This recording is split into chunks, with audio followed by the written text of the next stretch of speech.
عزیز ساتھیو، آپ کو پتہ ہے کہ عرب کے اندر کھجور بہت زیادہ تھی۔ آپ علیہ الصلوۃ والسلام کھجور بڑے شوق سے کھاتے تھے، لیکن اکیلے کھجور نہیں کھاتے تھے، بلکہ کھجور کو کبھی مکھن کے ساتھ ملا کے کھاتے، کبھی حضور علیہ الصلوۃ والسلام دودھ میں کھجور ڈالتے اور پھر اس کو نوش جان فرمایا کرتے تھے۔ کبھی آپ علیہ الصلوۃ والسلام خربوزے کے ساتھ بھی کھجور کھاتے، کبھی ککڑی کے ساتھ بھی کھایا کرتے تھے، اور کبھی ایسے بھی ہوتا تھا کہ تلوں کے ساتھ بھی حضور نے کھجور کو کھایا۔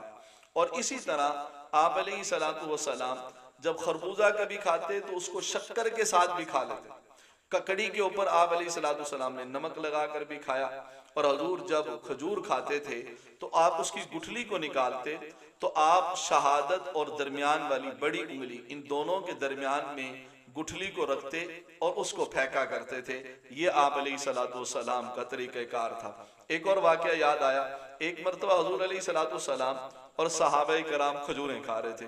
حضرت علی بھی تشریف فرما تھے، حضور علیہ الصلوۃ والسلام بھی، حضرت ابوبکر صدیق بھی، حضرت عمر بھی، اور صحابہ بھی تھے۔ کھجور کھاتے ہوئے صحابہ کرام گٹھلیاں جو ہے وہ حضرت علی رضی اللہ تعالیٰ عنہ کی طرف رکھتے گئے۔ آپ علیہ الصلوۃ والسلام نے جب کھجوریں کھا لی تو فرمایا، ارے علی، تم نے اتنی ساری کھجوریں کھا لی کہ یا رسول اللہ میں نے تو گٹھلیاں چھوڑ دی، بعضوں نے تو گٹھلیاں بھی کھا لی۔ ایسے ہنسی مذاق بھی کیا کرتے تھے۔